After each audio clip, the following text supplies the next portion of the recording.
కూడా ఉందండి.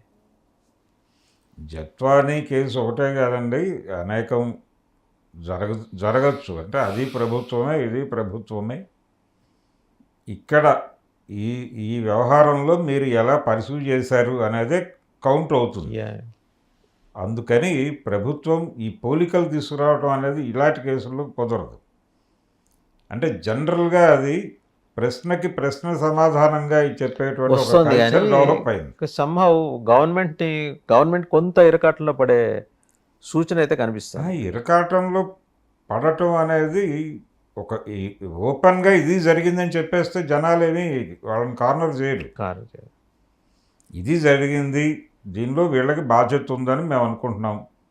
అసలు ఇమ్మీడియట్గా మేనేజ్మెంట్ ఎవరైతే ఆ హాస్టల్ వార్డెన్ ఉన్నాడో, ఎవరైతే అక్కడ భద్రతా వ్యవస్థల్ని ఇది చేస్తున్నారు, కంట్రోల్ చేస్తున్నారు, మానిటర్ చేస్తున్నారు, వాళ్ళని తీసుకెళ్ళి స్టేషన్లో కూర్చోబెట్టి ఇంట్రాగేట్ చేశారా అనేది ప్రశ్న. That was not taken. అది జరగలేదు. ఒక్కళ్ళని అరెస్ట్ చేశామని మినిస్టర్ గారు చెప్తున్నారు.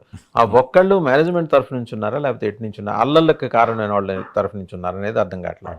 ఇప్పుడు మేనేజ్మెంట్ వైపు నుంచి అయితే పిలవాలి, కానీ అట్లీస్ట్ ఇంట్రాగేట్ చేయాలి ముందర. వాళ్ళు వచ్చి మాట్లాడటం కాదండి, ముందు తీసుకెళ్ళి కూర్చోబెట్టి మాట్లాడాలి కదా. అక్కడ కేసు పెట్టచ్చు. అంటే వీళ్ళ ఎలిగేషన్, స్టూడెంట్స్ ఎలిగేషన్ ఏంటంటే ఈ షవర్స్కి ఫిక్స్ చేశారు కెమెరాస్ అని చెప్పేసి. అంత టెక్నికల్గా ఆ స్థాయిలో ఎక్విప్ అయి ఉన్నారు. ఒకవేళ స్టూడెంట్సే చేసి ఉంటే, స్టూడెంట్స్ కాకుండా ఉంటే లేడీస్ హాస్టల్లోకి ఎంటర్ చేసే అవకాశం ఎవరికి ఉంటుంది? స్టూడెంట్స్ కాదు అన్నప్పుడు డెఫినెట్గా హాస్టల్లో ఉన్న మహిళా సిబ్బందికి ఉండాలి అంతే, లేదా టెక్నికల్ పీపుల్ అంటే ఎలక్ట్రీషియన్స్కి లేక ప్లంబర్స్కో వీళ్ళకు ఉండాలి. అది కూడా ఆ పర్మిషన్, వార్డెన్ పర్మిషన్తో లోపలికి వచ్చాడు.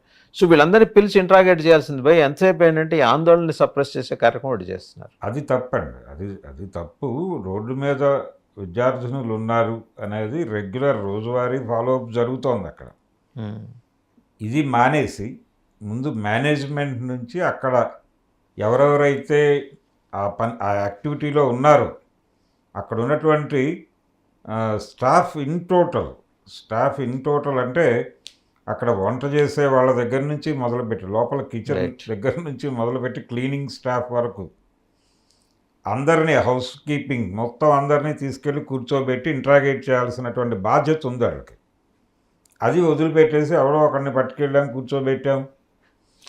చిన్న కంపారిజన్ ఇక్కడ హోమ్ మినిస్టర్ ఉమెన్, మనకి అక్కడ కలకత్తాలో హోమ్ మినిస్టర్ కూడా మహిళే, అంటే మమతా బెనర్జీ గారే. ఇక్కడ మహిళలే హోంమంత్రులుగా ఉన్న చోటే ఇలాంటివి జరుగుతున్నాయని చెప్పేసి ఇంకోటి కొత్తగా తీసుకొస్తున్నారు. కాకతాళీయం కావచ్చు, కానీ ఈ కేసు బట్ సీరియస్నెస్ అనేది ఒక ఉమెన్ హోమ్ మినిస్టర్ ఉన్నప్పుడు ఇంకాస్త ఎక్కువ ఉండాలి కదా అనే మాట వస్తుంది. అంటే స్టూడెంట్ని హాస్టల్లో వదలటం అనేది ఇబ్బందికరమైనటువంటి పరిస్థితి అనేది పేరెంట్స్ని భయపెట్టకూడదు. ఆ భయం కలిగింది ఆల్రెడీ, కాబట్టి సేఫ్ కాదు. ఇప్పుడు హోటల్ రూమ్స్ సేఫ్ కాదు వింటున్నాం మనం. ఓయో రూమ్స్లో కెమెరాలు పెట్టేస్తున్నారు. దాని మీద గొడవ అయింది హైదరాబాద్లోనే. అవును, సీరియస్గా పోలీసులు తీసుకెళ్ళి అరెస్ట్ చేశారు వాళ్ళని, అక్కడితో అయిపోయింది. కానీ హాస్టల్లో ఉండేటువంటి స్టూడెంట్స్ అంటే రకరకాల సందర్భాల్లో ఉండాల్సి వస్తుంది. ఆ ఉన్న చోట మీరు భద్రత కల్పిస్తారని కదా అంతంత ఫీజులు కట్టి అక్కడ పెడుతోంది. అవును, మీరేమీ తక్కువ తీసుకోవట్లేదుగా. రెండోది, మీరేమీ చారిటీ వ్యవహారాలు ఏమి నడపట్లేదు. మీరు చారిటీ చేయట్లేదు కాబట్టి మీరు మోర్ రెస్పాన్సిబుల్గా ఉండాలి. కానీ ఆ ఏరియాలో మీరు రెస్పాన్సిబుల్గా లేరు అనేది అర్థమైపోతుంది. ఒక్కళ్ళైనా సరే, ఒక్క విద్యార్థిని ఒక కెమెరా పెట్టినా మీ దృష్టికి రాలేదు అంటే మీ నిఘా వ్యవస్థలు ఎలా పనిచేస్తున్నాయో మనకు అర్థమవుతుంది. సో మల్టిపుల్ డిపార్ట్మెంట్స్ని ఇందులో ఇన్వాల్వ్ చేసి వాళ్ళందరినీ పిలిచి ఇన్వెస్టిగేట్ చేయాలి, అంటే విచారించాలి ముందు. ఇంట్రాగేట్ చేయాలండి. ఇన్వెస్టిగేషన్ ఒక పార్ట్, ఇంట్రాగేషన్ అనేది అంటే కొంచెం మరీ థర్డ్ డిగ్రీ దాకా వెళ్లకుండా, డిగ్రీ అవసరం లేదు, వాళ్ళు పిలిపించి కూర్చోబెడితే మాకు మొత్తం తెలిసిపోయింది అంతా, మీరు వాళ్ళు చెప్పారనగానే వీళ్ళు చెప్పేస్తారు. ఎక్స్ చెప్పారు మొత్తం విషయం అంతే, వై మొత్తం చెప్పేస్తారు. ఎక్స్ చెప్పినా చెప్పబోయే కింది స్టాఫ్ని ఇమ్మీడియట్గా తీసుకెళ్ళి కూర్చోబెట్టి.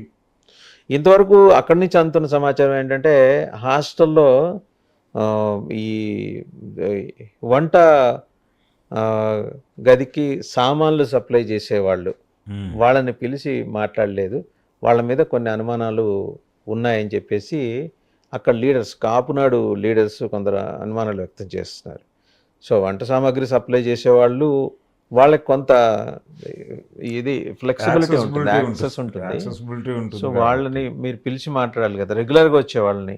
అలాగే ఈ ఎలక్ట్రీషియన్స్ హౌస్ కీపింగ్ వాళ్ళని ఇవన్నీ వీళ్ళని పిలిచి మాట్లాడాలి కదా. ఆ ఒక్క ప్రయత్నం ఇంతవరకు జరగలేదు అంటున్నారు. అవును, లెట్స్ హోప్ సో. అంటే విద్యామంత్రి నేరుగా వచ్చి కూర్చున్నారు కాబట్టి లోకేష్ గారు, ఆయనైతే చాలా సిన్సియర్గా పాపం ఆయన he wants to address the issue. ఆయనకంటే సప్రెస్ చేయాలనే ఉద్దేశం లేదు, ఎందుకంటే బదనాం కావటం ఆయనకి ఇష్టం లేదు. ఎందుకంటే ఇది చాలా తీవ్ర స్థాయిలో వచ్చిన ఆరోపణ, అది కూడా